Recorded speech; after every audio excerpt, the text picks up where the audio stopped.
23 de abril de 1943. Radom, Polonia ocupada. El motor del camión militar ya estaba en marcha cuando Martha Weiss entendió, con una claridad brutal, que sus hijos no regresarían con ella esa noche, ni la siguiente, tal vez nunca. El Standartenführer Otto Reinhardt no alzó la voz, no lo necesitaba.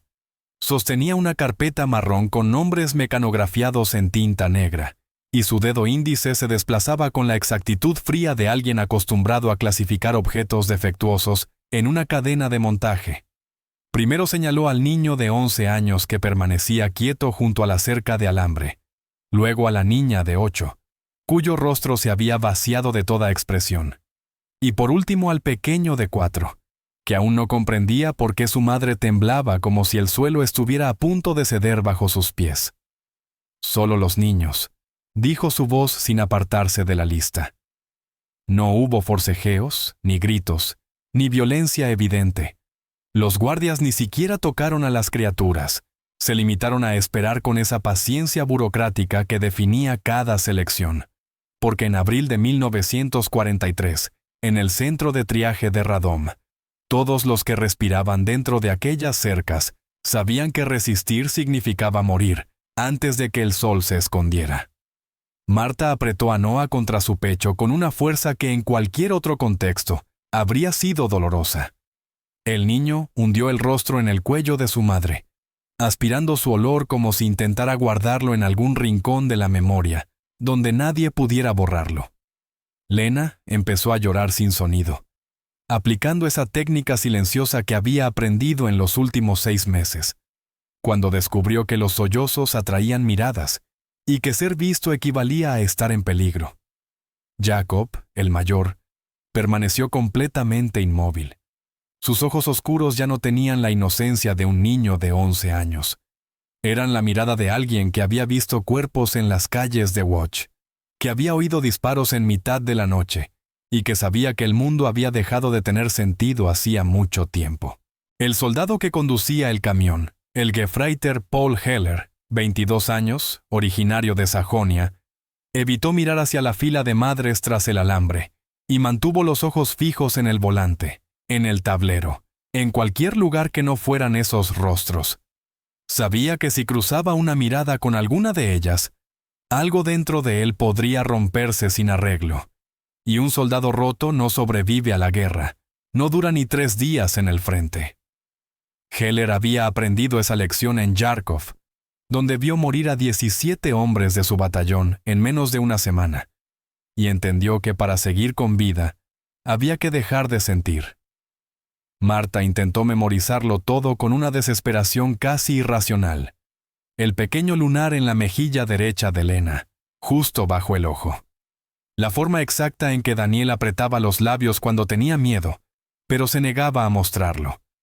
El peso preciso de Noah en sus brazos, ese peso que conocía desde el día de su nacimiento, y que cada noche comprobaba para asegurarse de que seguía creciendo, de que seguía vivo, como si su mente pudiera congelar ese instante y protegerlo del olvido que lo devora todo.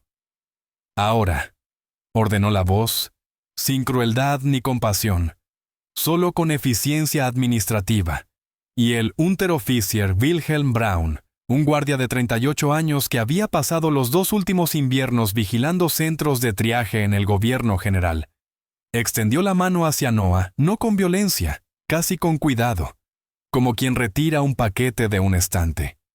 Marta soltó a su hijo, y sintió cómo los dedos pequeños se deslizaban entre los suyos.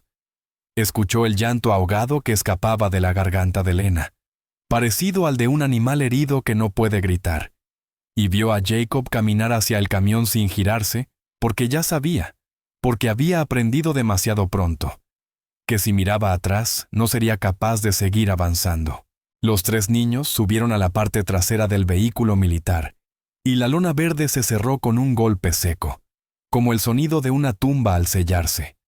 El motor rugió con ese estruendo diésel, que Marta sabía que recordaría cada noche durante el resto de su vida. No gritó, no lloró, no se desplomó contra la cerca como habían hecho otras madres en selecciones anteriores.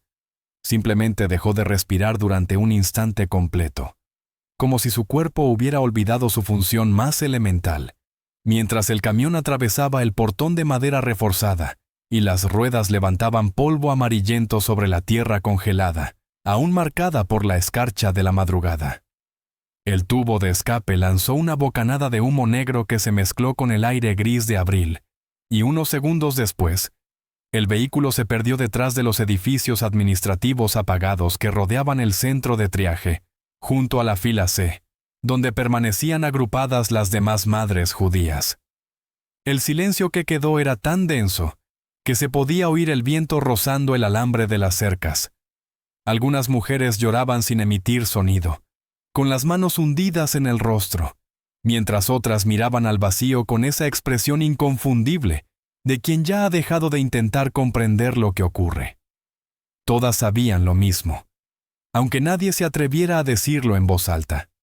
En los centros de triaje del gobierno general, cuando separaban a los niños de sus madres, era porque ya no los necesitaban vivos, porque las criaturas no servían para trabajar, no producían nada, no tenían valor alguno dentro de la economía del exterminio que mantenía en marcha aquella maquinaria. Martha Wise no preguntó a dónde los llevaban, no preguntó cuándo volverían, no preguntó si existía algún formulario que firmar, alguna autoridad a la que recurrir o algún procedimiento que seguir. Sabía que nadie respondería, y sabía también que, cuando en ese lugar existían respuestas, nunca eran las que una madre puede soportar. Lo único que le dijeron horas más tarde, cuando por fin reunió fuerzas para acercarse al edificio administrativo, fue una sola palabra pronunciada por un oficial polaco que hacía de traductor para los alemanes: transferidos. Una palabra técnica, pulcra, aséptica, sin sangre visible, ni gritos, ni violencia explícita, como si 3 niños con nombres, historias y risas que alguna vez llenaron habitaciones pudieran convertirse en un simple trámite administrativo, reducirse a una línea en un registro, a un número en una columna, a una anotación en tinta azul que algún funcionario haría antes de ir a almorzar. Aquella noche, Marta no comió el trozo de pan negro y duro que le correspondía en la ración. No tocó la sopa aguada de repollo que olía a tierra y desesperación. No bebió el té sin azúcar servido en tazas de metal abolladas. Se sentó en el suelo de tierra apisonada del barracón número 7, en el mismo rincón donde había dormido las últimas 16 noches, y empezó a contar. Primero los segundos, 1, 2, 3, 4. Luego las respiraciones. Inhalar, exhalar, inhalar, exhalar. Después los latidos de su propio corazón golpeando las costillas con una regularidad casi obscena, como si no supiera que el mundo había terminado, porque mientras pudiera contar, significaba que todavía estaba esperando, y mientras esperaba, sus hijos seguían existiendo en algún lugar del universo, y mientras existieran, ella no podía permitirse el lujo de derrumbarse.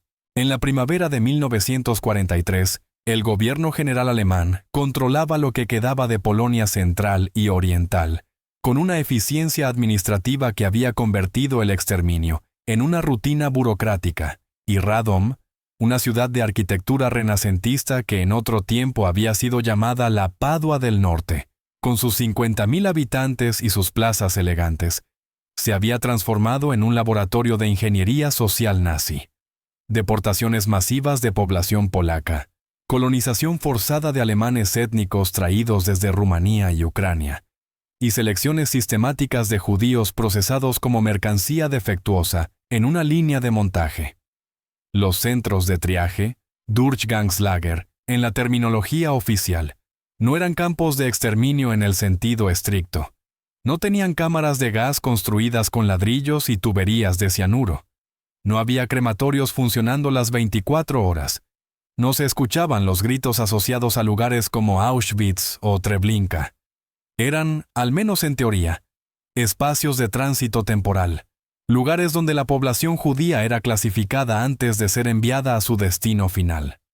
Pero todos los que atravesaban esos portones sabían que tránsito no era más que otra palabra elegante para aplazar la muerte. Desde allí, Los trenes de ganado partían hacia el este cada 3 o 4 días, hacia Beusek, donde fueron asesinados alrededor de 800.000 judíos entre marzo de 1942 y diciembre de 1943, hacia Sobibor, donde murieron unos 250.000 en cámaras de gas disfrazadas de duchas, o hacia lugares cuyos nombres ni siquiera aparecían en los mapas oficiales del Reich, como si borrarlos del papel pudiera borrarlos también de la historia. Las selecciones que se realizaban en estos centros no seguían la lógica brutal pero comprensible del trabajo esclavo que definía otros campos. No buscaban jóvenes fuertes para fábricas de munición, ni técnicos cualificados para las minas de carbón, ni ingenieros para construir carreteras.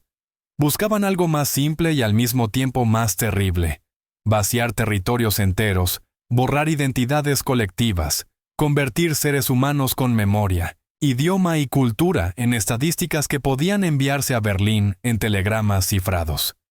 Y en ese sistema donde el valor humano se medía únicamente en términos de productividad inmediata, los niños menores de 12 años eran totalmente prescindibles.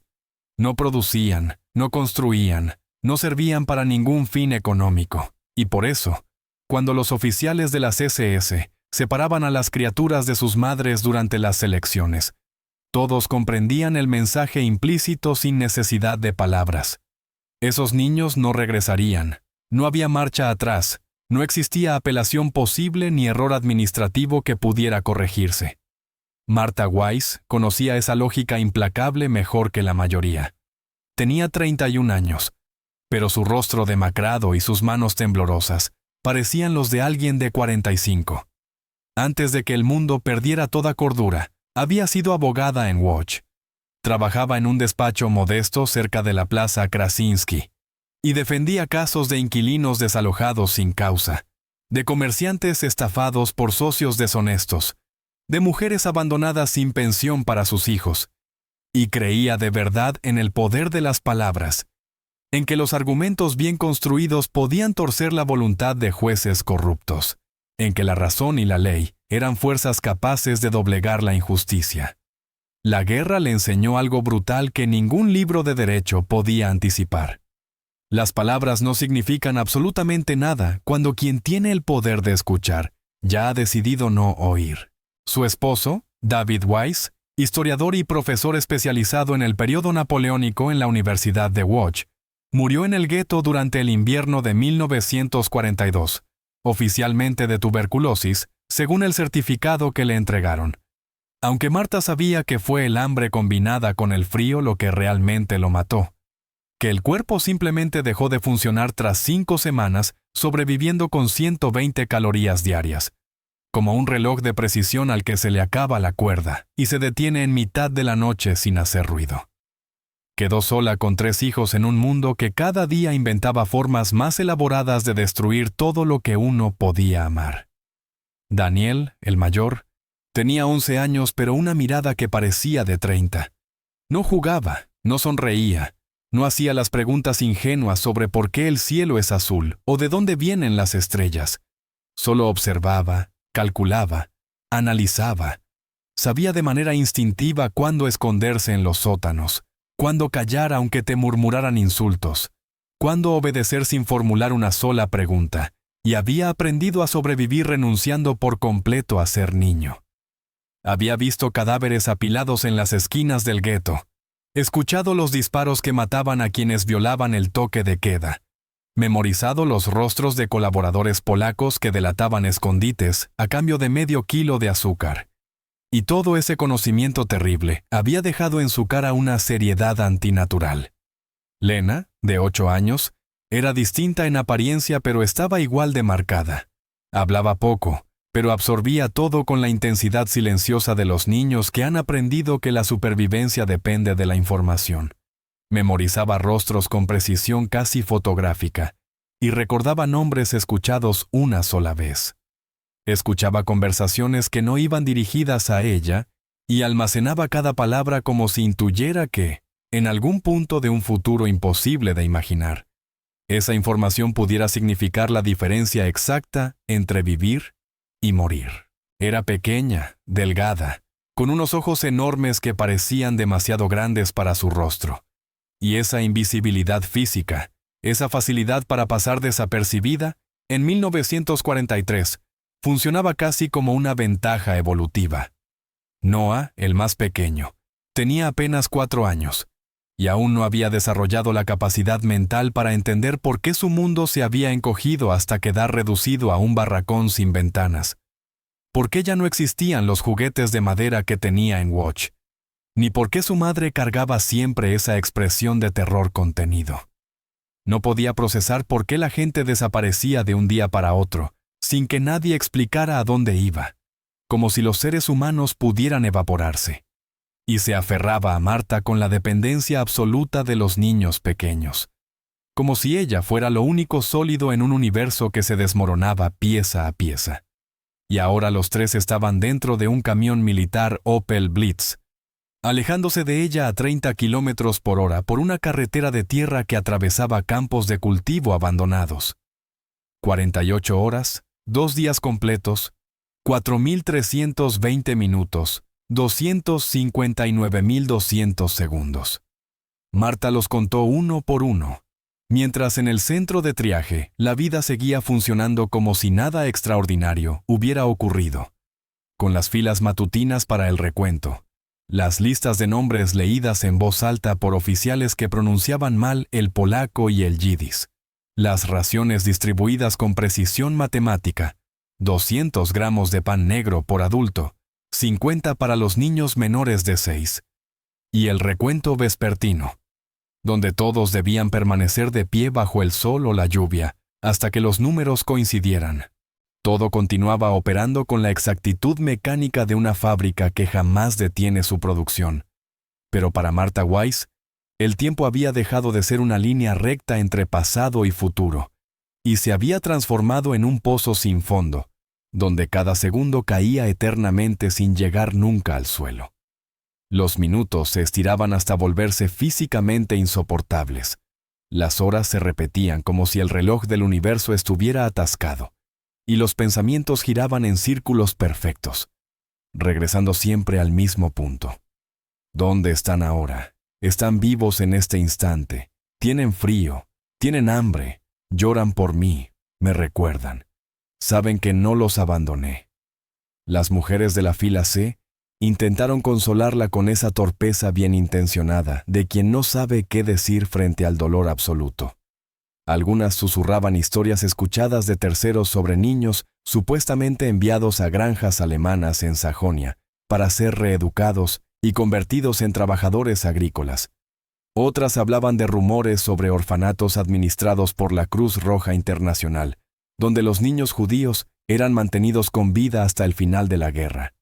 Y una mujer mayor llamada Rachel, que había perdido a sus 2 hijas en una selección 3 semanas antes. Incluso le contó que había oído de alguien que conocía a alguien cuyo primo trabajaba en la administración, y aseguraba que algunos niños eran enviados a Suiza en intercambios secretos, aunque todas sabían, incluida Rachel, que se trataba de mentiras piadosas, cuentos necesarios para no volverse completamente locas y poder respirar un día más.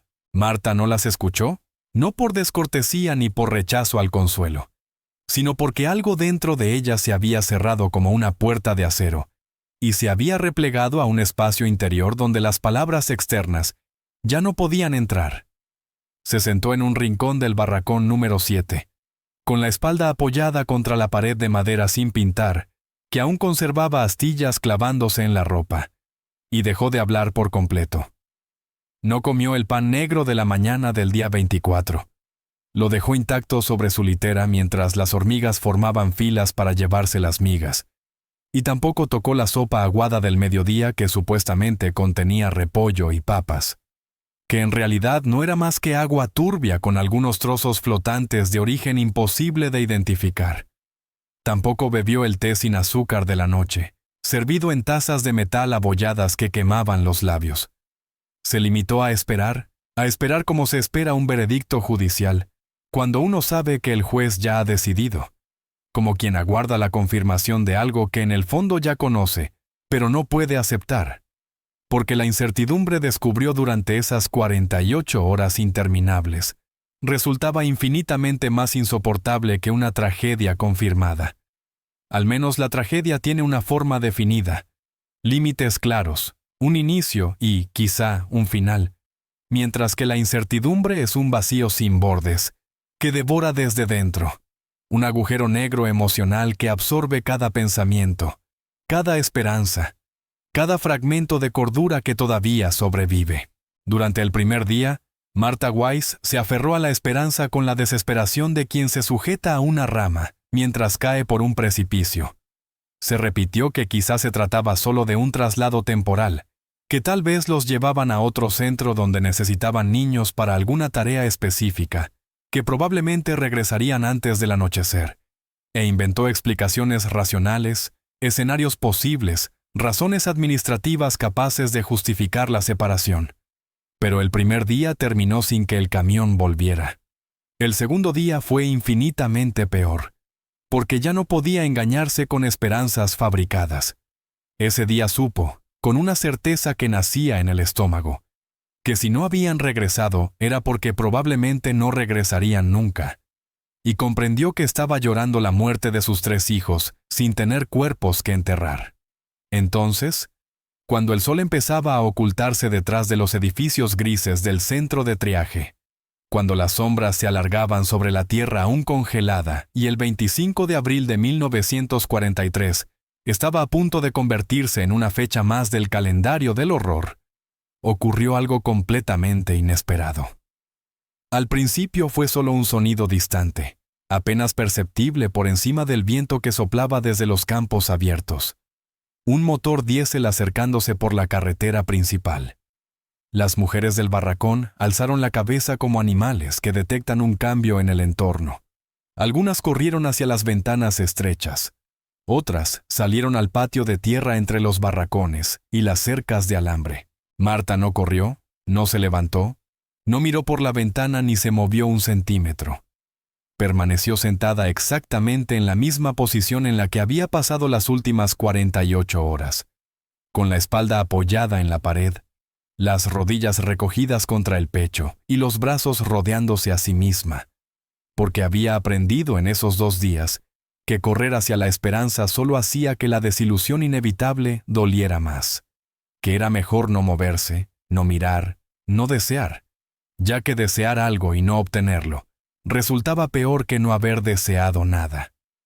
El camión entró por el portón principal del centro de triaje.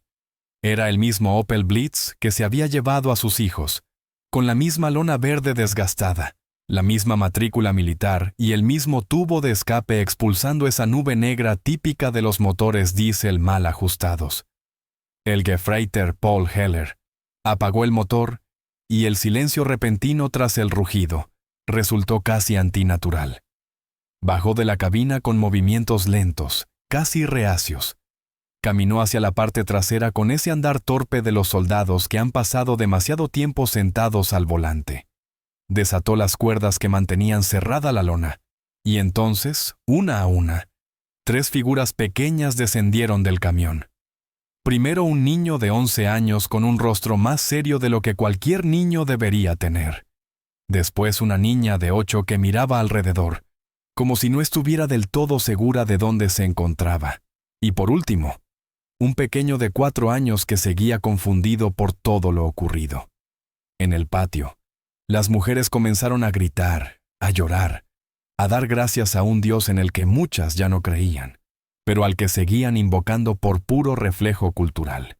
Marta escuchó los gritos desde el interior del barracón, oyó los nombres de Jacob, Lena y Noah, pronunciados por voces que no reconocía. Percibió el sonido de pasos corriendo sobre la tierra apisonada, pero no se movió. No pudo hacerlo. No porque no quisiera, ni porque estuviera paralizada por el shock, sino porque su cuerpo había olvidado literalmente cómo ejecutar el gesto de levantarse, como si los músculos hubieran perdido la memoria de su propia función. Daniel fue el primero en entrar al barracón. Sus ojos recorrieron la penumbra hasta encontrarla en el rincón, y avanzó despacio, con esa cautela propia de los niños que han aprendido que nada bueno dura demasiado, como si temiera que su madre fuera un espejismo que podía desvanecerse si se acercaba con demasiada prisa. Lena lo seguía medio paso detrás, apretando la mano sucia de Noah con una fuerza que blanqueaba los nudillos.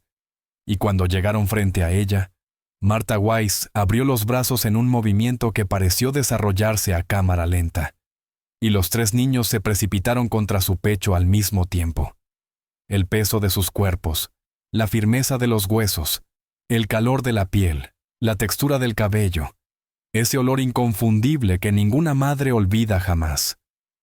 Todo era real, no un sueño ni una alucinación nacida de la desesperación, no el delirio de alguien que había perdido la cordura, sino sus hijos vivos, respirando, temblando, presentes.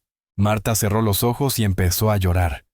Pero no eran lágrimas de alivio puro como las de una madre que encuentra a un niño perdido en un parque, sino las lágrimas de alguien que había muerto por dentro durante 2 días completos, y ahora debía enfrentarse a la tarea imposible de volver a la vida, de desaprender la aceptación de una pérdida total. Lágrimas de quien sabía que aquel milagro improbable no cambiaba nada esencial del mundo en el que vivían, porque sus hijos habían regresado, sí, pero seguían en Polonia ocupada en abril de 1943, rodeados de alambre y guardias armados. Y el mismo sistema que los había separado una vez podía hacerlo de nuevo mañana, pasado mañana o la semana siguiente. Aquello no era un final feliz, solo una pausa breve en medio de una pesadilla que aún no había terminado. Lo que Marta no sabía entonces, lo que no podía saber, lo que nadie en el centro de triaje de Radom podía imaginar, era que detrás de ese regreso imposible, había ocurrido algo que desafiaba por completo la lógica férrea del sistema que los oprimía. El Standartenführer Otto Reinhardt había ordenado la selección siguiendo el protocolo estándar. Había señalado a los 3 niños Wise tras comprobar las edades en su carpeta, firmado la orden de traslado con su caligrafía angulosa y sellado el documento con el emblema oficial de la CSS, el águila imperial y la calavera, todo conforme a las directivas operativas del gobierno general.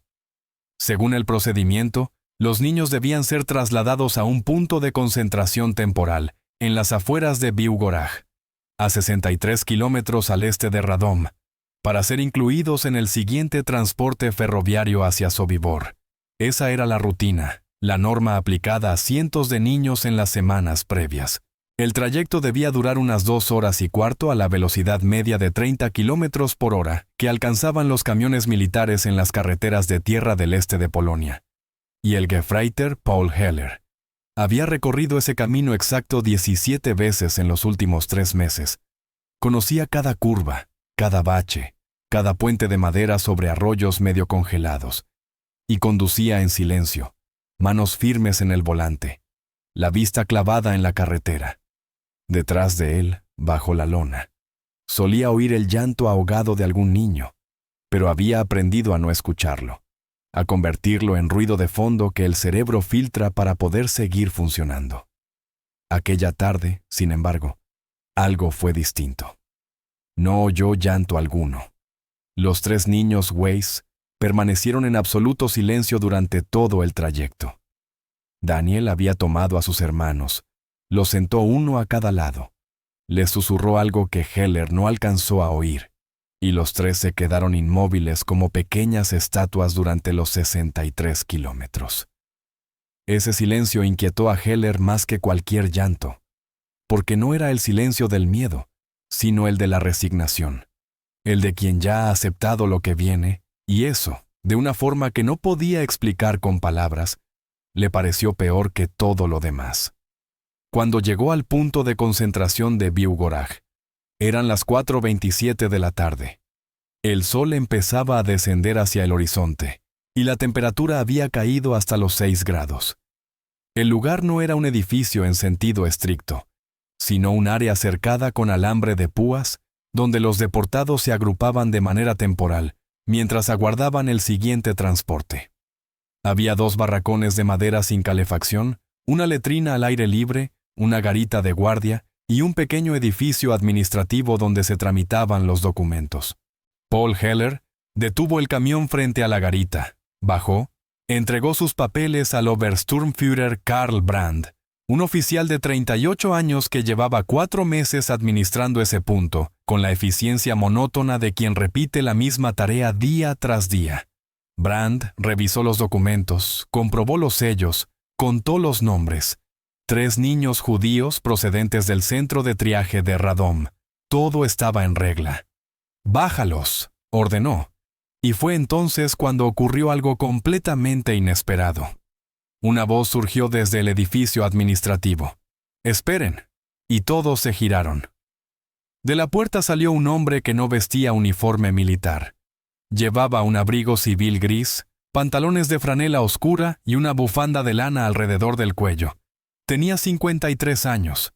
El cabello gris peinado hacia atrás, gafas de montura metálica y esa apariencia típica de funcionario intermedio que delata a quienes han pasado décadas rellenando formularios. Era el Dr. Wilhelm Aderholt, médico de formación, administrador sanitario del gobierno general por obligación, un hombre cansado de la guerra por temperamento. No era militar de carrera. Había sido reclutado en 1940 para el servicio civil obligatorio, después de que su consulta en Heidelberg cerrara por falta de personal. Y desde entonces, se le asignaron tareas de logística sanitaria, supervisar el transporte de suministros médicos, gestionar hospitales de campaña y evitar que epidemias como el tifus se propagaran entre las tropas alemanas. Un trabajo tedioso, burocrático, lleno de formularios por triplicado y telegramas cifrados, que Aderholt cumplía con la misma eficiencia profesional que había aplicado durante 30 años en su consultorio, sin entusiasmo ni ideología, solo obedeciendo órdenes porque esa era, en tiempos de guerra, la única forma de sobrevivir. Ese día estaba supervisando el envío de un cargamento de vacunas antitíficas destinado a 6 campos de trabajo distintos del distrito de Lublin. Un trámite menor que debía llevarle como mucho 2 horas. Pero el camión con las vacunas se había retrasado por problemas mecánicos. Así que tuvo que esperar en el punto de concentración de Biugoraj. Permanecía de pie junto a la ventana del edificio administrativo, fumando un cigarrillo y mirando el patio con distracción. Cuando vio llegar el camión de Heller, observó a Brand revisar los papeles. Vio a Heller dirigirse a la parte trasera para abrir la lona. Y entonces, vio descender a 3 niños. Un chico de 11 años que caminaba con la rigidez de un soldado. Una niña de 8 que miraba a su alrededor con ojos enormes. Y un pequeño de 4 que se aferraba a la mano de la niña. Aderholt había visto cientos, quizá miles, de niños judíos en los últimos 3 años y había aprendido a no mirarlos directamente, a desviar la vista, a concentrarse en los formularios y convertirlos en números dentro de columnas. Pero algo en esos 3 niños en particular hizo que el cigarrillo se le resbalara de los dedos. El mayor, Daniel, tenía exactamente la misma edad que su hijo Klaus cuando murió de difteria en 1938, 11 años. El mismo cabello oscuro, la misma forma de mantenerse erguido con los brazos pegados al cuerpo.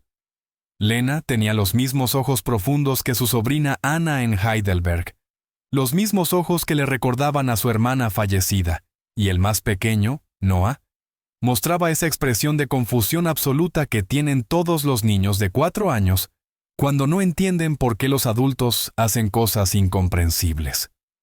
En ese instante, algo dentro de Wilhelm Aderholt se quebró, no de forma gradual ni como una conversión moral o un despertar de la conciencia, sino de un modo más simple y más visceral. Poma, por primera vez en 3 años, realmente vio lo que estaba ocurriendo frente a él. Vio a 3 niños que aún no sabían que estaban condenados. 3 vidas que serían borradas en cuestión de días como si nunca hubieran existido. Y algo dentro de él.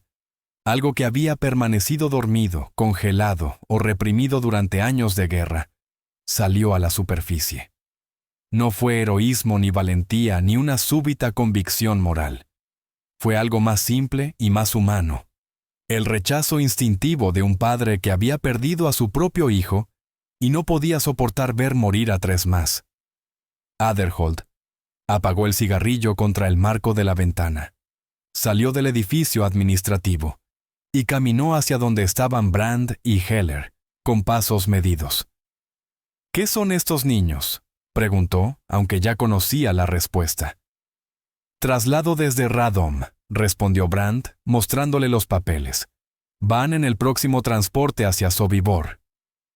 Adderholt tomó los documentos y los examinó con la atención minuciosa del médico que era. Leyó cada línea, comprobó cada firma, estudió cada sello y entonces dijo algo que lo cambiaría todo. Estos tres fueron clasificados incorrectamente. Brand frunció el ceño. ¿Qué quiere decir? Según el protocolo médico actualizado de febrero de este año, improvisó Adderholt sin vacilar. Los niños con posible exposición a tuberculosis deben ser reasignados a evaluación médica antes de cualquier transporte colectivo. Es una medida para prevenir contagios en los trenes. Sabía que si Brand pedía confirmación por radio a Radom o a Lublin, estaría perdido antes del anochecer. Por eso eligió cada palabra con cuidado. Un protocolo reciente era imposible de verificar en un punto sin acceso a archivos centrales. Y la mención de tuberculosis activaba el miedo institucional a epidemias capaces de paralizar transportes enteros. Brand lo observó con escepticismo. No tengo ninguna orden sobre eso. Adderholt abrió su maletín de cuero, sacó un formulario en blanco con el membrete oficial del Departamento Sanitario del Gobierno General y lo rellenó a mano con su caligrafía precisa. Escribió: Reasignación para evaluación médica preventiva por posible exposición a tuberculosis. Los sujetos deben retornar al centro de origen para cuarentena de 14 días antes de ser incluidos en transportes colectivos. Firmó, estampó su sello oficial y dejó el documento sobre la mesa frente a Brand. Ahora sí la tiene. Siguieron unos 15 segundos de silencio tenso. Brand miró el formulario, miró a Adderholt y luego a los tres niños inmóviles junto al camión. Podría haber cuestionado la orden, llamar a sus superiores, enviar un telegrama a Lublin o exigir más documentación. Pero había aprendido en 4 meses, administrando ese lugar, que las epidemias en transportes significaban informes interminables, investigaciones y castigos administrativos capaces de arruinar una carrera. Si esos niños contagiaban a otros 40 en un vagón cerrado, él cargaría con la responsabilidad. En cambio, el sello de un médico del departamento sanitario lo protegía, y en aquella burocracia obsesivamente jerárquica, una firma oficial valía infinitamente más que la vida de 3 niños judíos sin nombre. Está bien, dijo finalmente, devolviendo el formulario. Que regresen al centro de triaje. Paul Heller recibió la orden sin hacer una sola pregunta.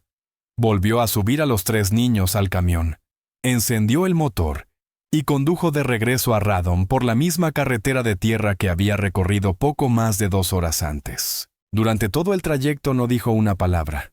No miró por el retrovisor hacia la lona ni intentó procesar lo ocurrido. Pero cuando llegó al centro y vio a Martha Weiss abrazar a sus 3 hijos con la fuerza desesperada de quien recupera algo que creía perdido para siempre, algo dentro de él, algo congelado desde que presenció la masacre de civiles en Yarkov, empezó a descongelarse lentamente. No fue un milagro, fue un formulario. Un formulario firmado por un hombre gris que, con toda probabilidad, nunca volvería a hacer algo así, que al día siguiente regresaría a su oficina, seguiría rellenando papeles, aprobaría más traslados y continuaría siendo una pieza más del engranaje burocrático que mantenía en marcha la máquina de exterminio. Pero en ese instante concreto, durante 48 horas de incertidumbre absoluta, había desviado la trayectoria prevista del sistema, y 3 niños que deberían haber muerto en Sobibor en los días siguientes siguieron respirando. Los días posteriores al regreso fueron extraños de una manera que Martha Weiss no sabía explicar. Daniel, Lena y Noah no hablaron de lo ocurrido durante esas 48 horas. No dijeron dónde habían estado ni qué vieron en el punto de concentración de Biugorak. No mencionaron al hombre del abrigo gris que había alterado su destino. Quizá no lo sabían. Quizá eran demasiado pequeños para comprenderlo. Quizá el trauma de la separación había borrado esos recuerdos de forma selectiva. como hace a veces el cerebro para protegerse. Lo único evidente era que se aferraban a su madre con una intensidad física nueva. Noah no soltaba la mano de Marta ni siquiera al dormir. Sus dedos pequeños se cerraban con fuerza hasta dejar marcas rojas. Y cuando ella intentaba levantarse para ir a la letrina, el niño se despertaba al instante con un grito ahogado. Lena dejó de hablar durante 3 días completos. No pronunció una sola palabra y se limitaba a observar, siguiendo cada movimiento de su madre con esos ojos enormes que parecían registrarlo todo.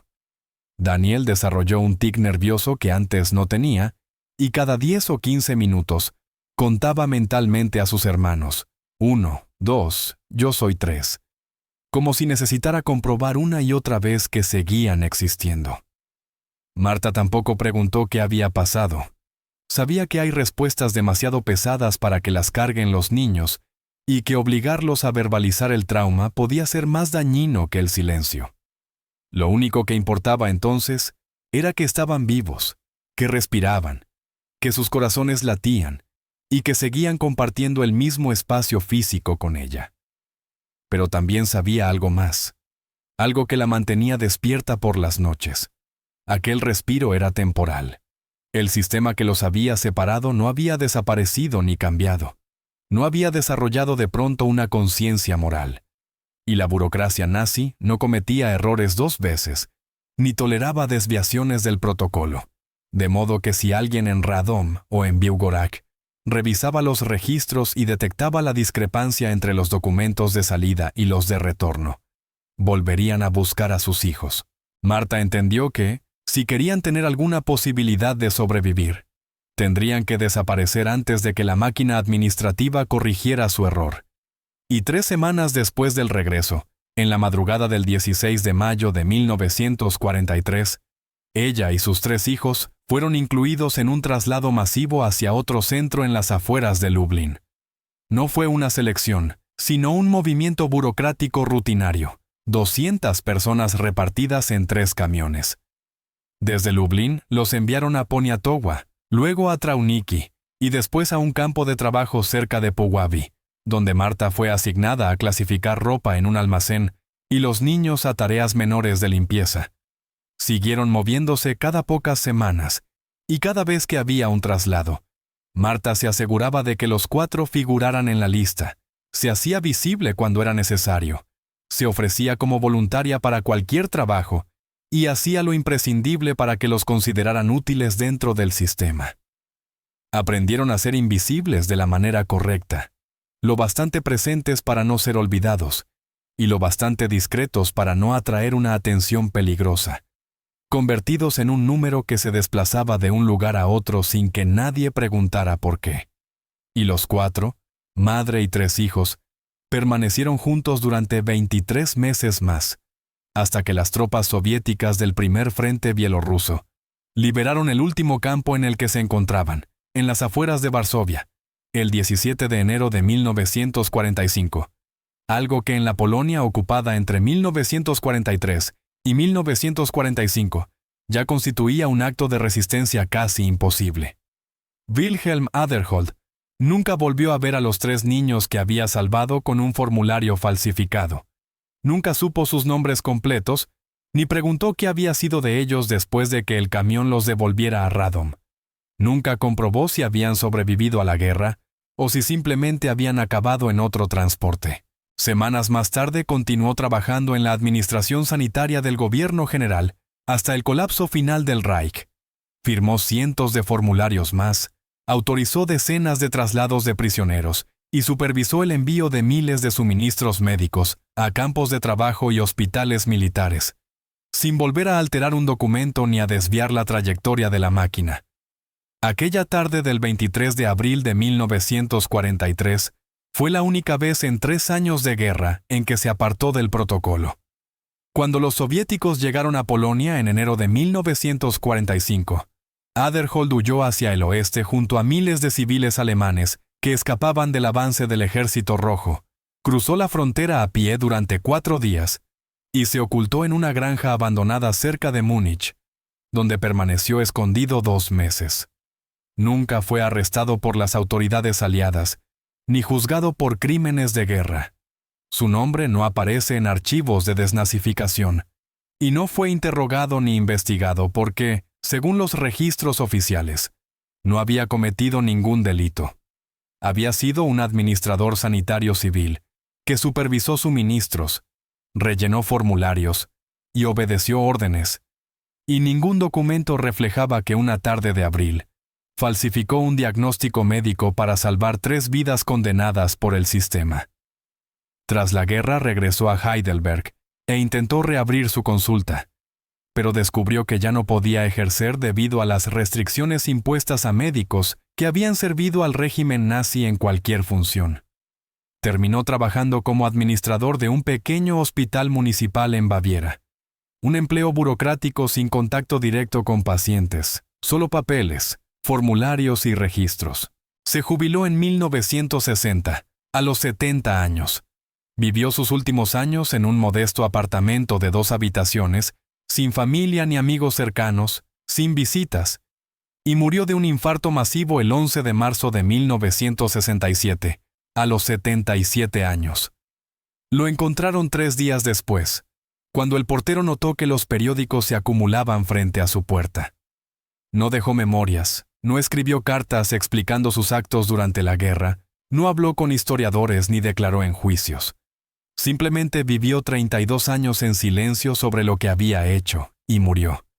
Y fue enterrado en una tumba sin nombre en el cementerio municipal de Múnich, completamente olvidado, como la inmensa mayoría de los hombres grises que poblaron los márgenes administrativos de la guerra, demasiado poco heroicos para ser recordados, y demasiado poco criminales para ser juzgados.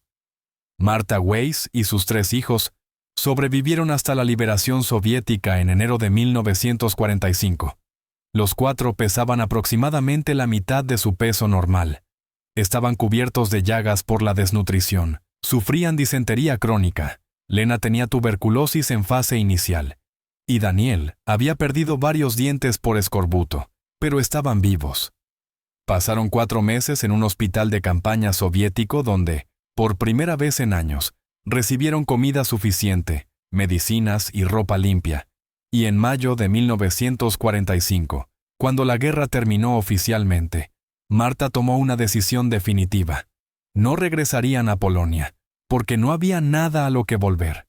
Su apartamento en Varsovia había sido destruido durante el levantamiento. Su familia había sido exterminada, y la comunidad judía que una vez existió había desaparecido por completo. Así que tomaron una decisión simple y definitiva: ir a Palestina.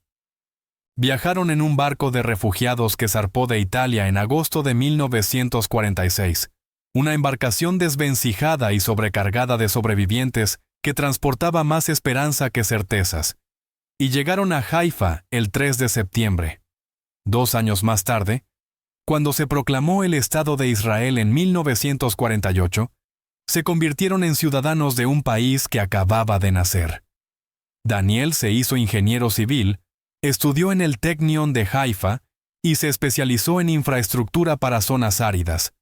Pasó 30 años construyendo puentes, carreteras y sistemas de riego en el desierto del Negev. Se casó con una maestra llamada Ruth, y tuvieron 2 hijos, David, en honor a su padre, y Clara. Nunca habló públicamente de la guerra, nunca asistió a ceremonias conmemorativas ni dio entrevistas.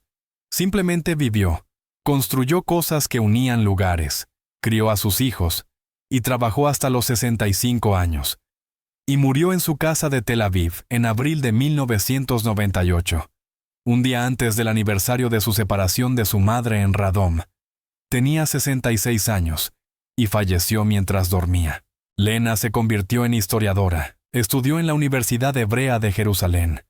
Se doctoró con una tesis sobre la memoria colectiva del genocidio, y pasó 3 décadas investigando, documentando y preservando testimonios de sobrevivientes. Escribió 3 libros académicos sobre distintos aspectos del Holocausto. Dio conferencias en universidades de Europa, Estados Unidos y Sudamérica, y trabajó como consultora para Yad Vashem. Pero nunca escribió sobre su propia experiencia, ni explicó cómo ella y sus hermanos sobrevivieron cuando estadísticamente no deberían haberlo hecho. Y cuando le preguntaban por qué no dejaba memorias, respondía siempre lo mismo. Hay historias que no necesitan ser contadas para ser verdaderas. Murió de cáncer de páncreas el 14 de julio de 2011, a los 76 años. Y sus últimas palabras, susurradas a su hija en cuidados paliativos, fueron sencillas y precisas. Alguien nos salvó, no sé quién, pero alguien lo hizo. Noah, el menor, casi no recordaba la guerra, solo fragmentos sueltos y sensaciones sin contexto. Un camión oscuro, el olor a diésel que le provocaba náuseas, la voz de su madre llamándolo desde muy lejos. No recordaba el centro de triaje, ni la separación, ni al hombre del abrigo gris que cambió su destino. Se hizo médico, estudió en la Facultad de Medicina de Tel Aviv. Se especializó en pediatría y trabajó durante 40 años en el Hospital Ichilov, con una dedicación que sus colegas describían como obsesiva. Salvó cientos de vidas, quizá miles. Se casó, tuvo 3 hijos y 6 nietos, y vivió una vida que, según cualquier estadística, no debería haber vivido. Hasta que murió mientras dormía el 9 de junio de 2019, a los 80 años, rodeado de fotografías de sus nietos. Martha Weiss vivió hasta los 92 años, y nunca habló públicamente de lo ocurrido en abril de 1943. No concedió entrevistas, no escribió memorias ni participó en documentales. Y cuando sus nietos le preguntaban por la guerra, respondía con evasivas amables, anécdotas pequeñas y detalles sin peso. Pero cada año, sin falta, el 25 de abril encendía 3 velas en su apartamento de Tel Aviv, una por cada hijo que había recuperado cuando la lógica de la historia dictaba que los había perdido para siempre, y una cuarta por alguien que nunca conoció, por el hombre que firmó el papel que les devolvió la vida, por quien desvió la máquina el tiempo suficiente para que sus hijos respiraran un día más. Marta murió el 30 de enero de 2016 y fue enterrada en el cementerio de Olón, junto a una lápida con el nombre de su esposo David, cuyo cuerpo nunca fue recuperado. Sus 3 hijos estuvieron presentes en el funeral, Daniel, Lena y Noah, de 64, 61 y 58 años respectivamente, y cuando bajaron el ataúd se tomaron de las manos, igual que lo habían hecho en la parte trasera de un camión militar en abril de 1943, porque hay cosas que el tiempo no borra, y gestos que quedan grabados en el cuerpo más hondo que cualquier memoria consciente. No sabemos cuántas veces ocurrió algo así durante la guerra, ni cuántos formularios se alteraron en silencio, cuántas órdenes fueron modificadas sin que nadie lo notara, cuántos hombres grises desviaron la máquina de exterminio una sola vez, apenas un instante, sin dejar rastro oficial, porque esos actos no dejaron huellas visibles en los archivos, y no hay monumentos, ni placas, ni ceremonias anuales donde se pronuncien discursos sobre su valentía.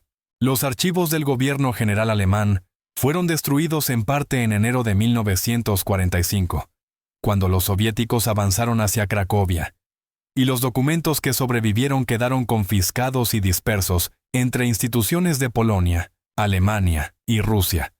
De modo que el formulario concreto que Wilhelm Aderholt firmó el 23 de abril de 1943 probablemente ya no existe. Fue destruido, extraviado o yace olvidado en alguna caja polvorienta de un sótano en Varsovia. No hay prueba documental de que Aderholt salvara a 3 niños. No hay testimonio de Marta mencionándolo porque nunca supo su nombre. No hay memorias de él confesándolo porque nunca escribió nada. Solo quedan las vidas que siguieron existiendo cuando no deberían haberlo hecho. Los hijos que tuvieron esos 3 niños, y los nietos, bisnietos y generaciones posteriores. En 2024, los descendientes directos de Daniel, Lena y Noah sumaban 43 personas, 43 seres humanos que respiran, trabajan, aman, crean y existen. 43 vidas que no existirían si un hombre gris no hubiera falsificado un diagnóstico médico en un punto de concentración de la Polonia Oriental. Y todos llevan dentro, sin saberlo, el eco de una decisión tomada hace más de 80 años. Una decisión que no cambió el curso de la guerra, ni detuvo el genocidio ni salvó a millones, pero que salvó a 3, y a veces, en medio del horror absoluto convertido en rutina administrativa. 3 vidas bastan para recordar algo esencial. La humanidad no es una abstracción filosófica, ni un concepto académico, ni un valor proclamado en discursos. Es un formulario firmado por alguien que no era un héroe. Es un soldado que hace regresar un camión cuando podría haber seguido adelante. Es una madre que cuenta segundos durante 48 horas porque mientras pueda contar sus hijos existen. Es la distancia imposible entre el gesto de un oficial que señala a 3 niños y el momento en que esos niños regresan cuando nadie esperaba que regresaran. Es el espacio microscópico donde la máquina falló el tiempo suficiente para que la vida continuara. Y es el silencio de Wilhelm Aderholt, que nunca le contó a nadie lo que hizo porque quizá entendió algo que los héroes públicos rara vez comprenden, que algunos actos de decencia no necesitan testigos, que algunas vidas salvadas no requieren reconocimiento y que, a veces, lo más importante que puede hacer una persona es exactamente eso: desviar la máquina, firmar el papel y seguir adelante en silencio, sabiendo que en algún lugar del mundo 3 niños siguen respirando, porque una tarde de abril, alguien decidió que la burocracia podía torcerse.